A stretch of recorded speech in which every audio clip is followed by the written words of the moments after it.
خصوصی بچوں کی تعلیم و تربیت کے لیے قائم ادارہ Muhammad Azam Khan special education centre میں سالانہ تقسیم انعامات کے حوالے سے تقریب کا انعقاد کیا گیا۔ اس موقع پر خصوصی بچوں نے تقریب کو خوشگوار بنانے کے لیے خصوصی انداز میں ملی نغمے، خاکیں اور قومی ترانے پیش کیے۔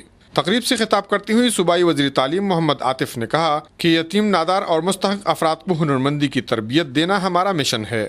ہنرمندی اقوام کو ترقی کی راہ پر گامزن کر دیتی ہے، جبکہ مسلمانوں کی عروج کا بنیادی پہلو عقیدہ، اخلاقیات اور ہنرمندی کی تعلیم ہے۔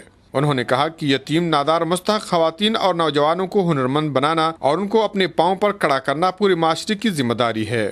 انہوں نے مزید کہا کہ خیبر پختونخوا کی حکومت آئندہ تعلیمی سال میں یکساں نظام تعلیم سے امیر اور غریب کا فرق ختم کر دیں گے۔ تقریب سے سابق chief secretary Muhammad Azam Khan, Tehreek Insaf Peshawar region کی جنرل سیکرٹری فضل محمد خان، DDO ایجوکیشن جہانگیر خان اور اسکول پرنسپل حاجی علی اکبر نے بھی خطاب کیا۔ کفایت اللہ یوسف زئی، آج نیوز، چارسدہ۔